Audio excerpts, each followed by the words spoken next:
so glad to be back with Dr. Elizabeth Bagley. She was kind enough to answer a few questions. And so I wanted to ask you the first question.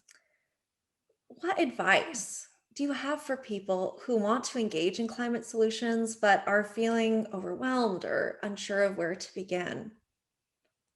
Thanks so much for that question, Kaley, and thanks people for being interested in that. I think there's no right answer, right? When we think about a Project Drawdown, we have over 80 different solutions that we know are in hand today that help us reach drawdown. And it's not necessarily that one solution is better than another solution, right? We've calculated the potential of avoiding or sequestering those heat trapping gases. And so if that's important, you can look at the rankings. But really, what I suggest is that people think about what their superpower is and lean into that and really keep thinking about how they can weave their superpower into climate solutions, because we all show up in the world in our own ways. And some of us might really get excited about supporting nature's sinks and some of the solutions there. And others might really get into,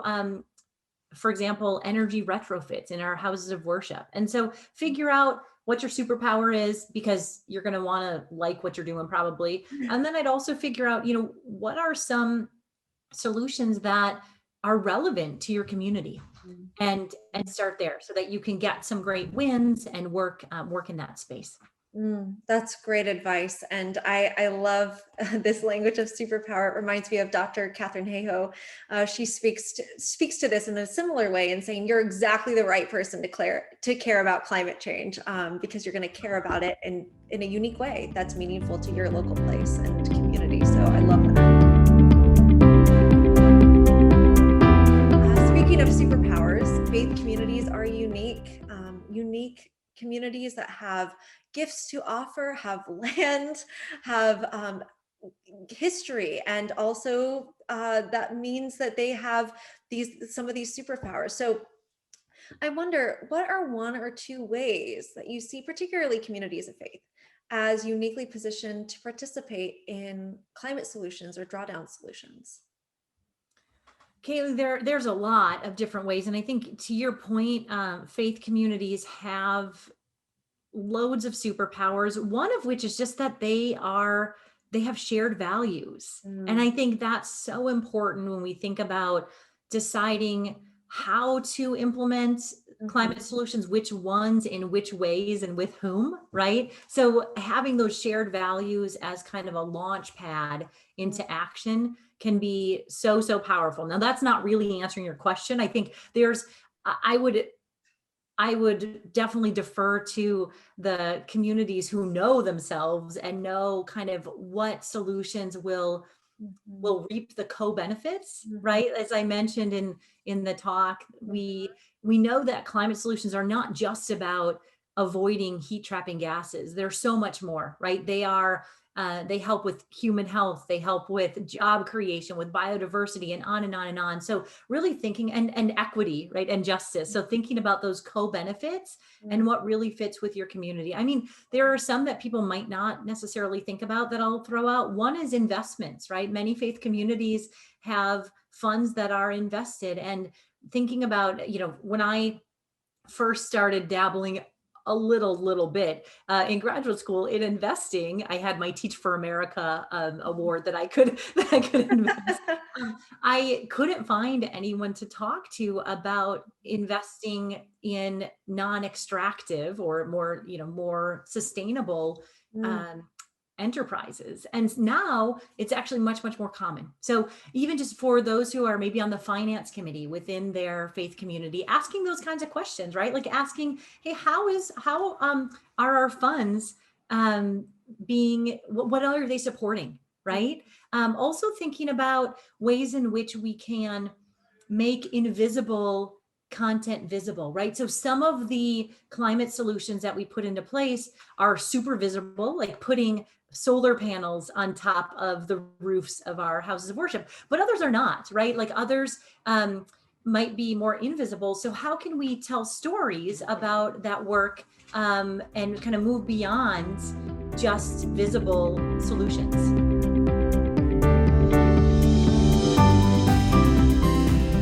This has been so wonderful. The last question I would love to ask you is, where are you finding your hope, and how do you see churches as a part of that hope? What would your ask be of us as communities of faith to engage in this work? Yeah, well, Kaley, first of all, I think hold on to hope, right? That it can be really, really easy, especially if we look at the news or if we look at the latest scientific research in some areas to lose hope and to lose optimism and to focus on problems rather than solutions. But my first ask would be to really focus on solutions, focus on hope, knowing that we still have so many opportunities to be change makers in this world. And one of the things that I think about a lot is that how lucky, how blessed are we to be the people alive at this moment in history? This is an incredibly unique moment in history. And it's a moment where we get to choose. We get to choose how we show up and how we contribute to the next chapter of life on earth. Nobody else is writing this book of life, right? Like, how can we show up and be active participants in creating that next chapter? So I would say remain hopeful, focus on solutions, and really engage with the work that needs to happen to write the next chapter of life on earth. And I know you all are going to learn a lot about systems, but also thinking that we are part of systems that are both, we have natural systems, but then we also have the systems that humans have created. And for the systems that humans have created, we have an opportunity to reinvent them and reimagine them. And that's where, the ways in which we get our electricity, right? Do we need to have massive grids, or can we move to a different kind of system where we have microgrids, right? Or our food, agriculture, and land use system, right? We're kind of, what do we want our food system to look like? And how can we be active participants in reimagining those systems? So hope, kind of optimism and solutions, really focusing on the ways that we can write the next chapter of life on earth, and then also really leaning into the systemic change and where we can pull levers in those systems. Thank you so much for that. Linking back to thinking about the ecosystems and systems that we are a part of, and all of the feedback loops, both positive and negative, that we can be a part of reducing in the negative side and co-creating in the positive side with nature. And I loved your call to continue to be hopeful and to continue to be resilient and creative in that hope.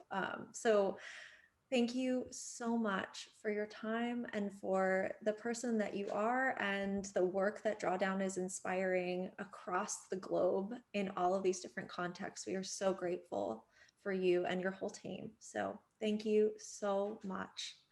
It is my pleasure. And thanks to all of you for stepping up and being the change makers in your communities.